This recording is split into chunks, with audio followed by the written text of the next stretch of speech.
ये 2020 में पूछा था यूपी बोर्ड में, ठीक है, 2020 दिया हुआ। कह रहा हमारा देश तेजी से उन्नति कर रहा है। अब ध्यान से समझो इस चीज को। सेंटेंस में बोला क्या, हमारा देश तेजी से उन्नत कर रहा है। तो मैंने बताया था कि कोई भी ट्रांसलेशन बनाने से पहले आप क्या करो, पहले उसके टेंस को पहचानो।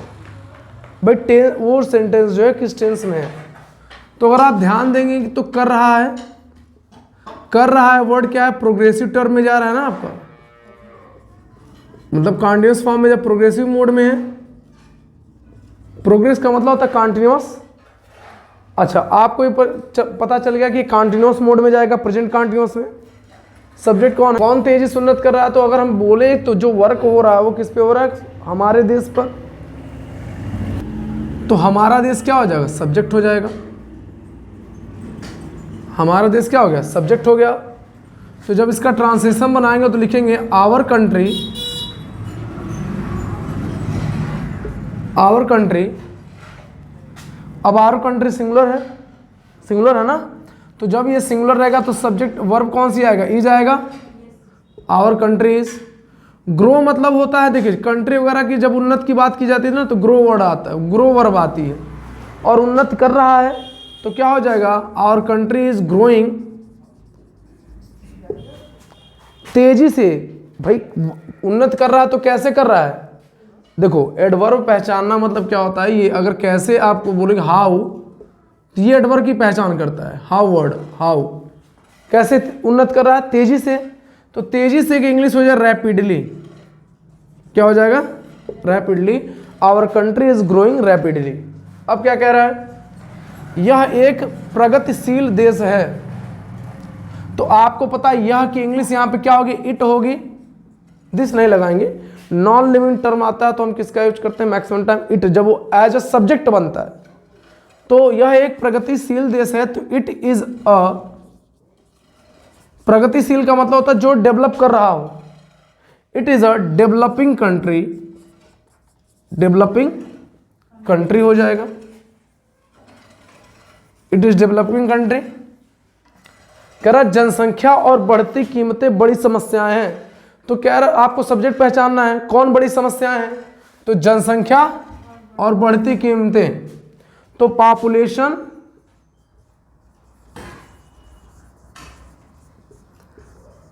एंड बढ़ती कीमतें का इंग्लिश क्या होगा, द राइजिंग प्राइस। कीमतें दिया तो आपका प्राइसेस हो जाएगा। बढ़ती भाई क्या है, जनसंख्या आपका पॉपुलेशन ये आपका, और बढ़ती कीमतें एंड, बढ़ती का हो गया राइजिंग, कीमतें का हो गया प्राइसेस, समस्याएं हैं। तो ध्यान समझिएगा। अब ये दो आपका सब्जेक्ट आपका एंड से जुड़ा हुआ है, ये बनेगा प्लूरल, और प्लूरल बनने की वजह से हम किसका यूज करेंगे, आर। बड़ी समस्याएं आर बिग प्रॉब्लम्स हो जाएगा, are big problems, big problems हो जाएगा। अब आप कहेंगे सर आपने यस क्यों लगाया, क्योंकि यहां पे हम कितनी प्रॉब्लम की बात कर रहे हैं, दो प्रॉब्लम की, तो इस वजह से प्रॉब्लम में हमने क्या कर दिया, एस लगा दिया। क्या करें, यदि हम इन्हें नियंत्रित कर लें। अब देखो यहां पे आया क्या, कंडीशनल सेंटेंस, जैसे यदि तुम कठिन मेहनत करोगे तो सफल होगे, ये सब आता है ना।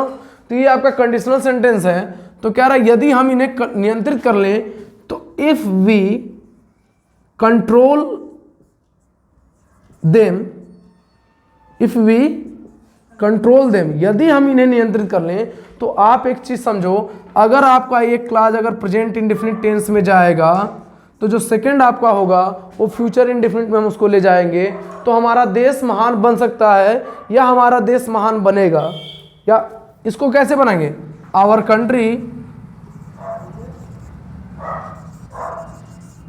Country will be great, our country will be great. Otherwise आपका मन करे तो आप ऐसे भी बना सकते हैं, our country can be great. ये भी आपका हो सकता है, दोनों हो सकता है। तो ये सबसे बड़ी बात क्या है कि जब भी आपको ट्रांसलेशन मान लो यूपी बोर्ड में अगर आ रहा है तो सबसे बड़ी बात होती है ट्रांसलेशन बनाने के पहले, या जब भी आप ट्रांसलेशन बनाएं तो सबसे पहले आप टेंस को पहचानो। टेंस के बाद आप सब्जेक्ट को पहचानो, ऑब्जेक्ट को पहचानो। अगर ये चीज़ें आप पहचान लेंगे तो ये ट्रांसलेशन बनाने के लिए आपकी समस्या क्या हो जाएगी, दूर हो जाएगी। ठीक है ना।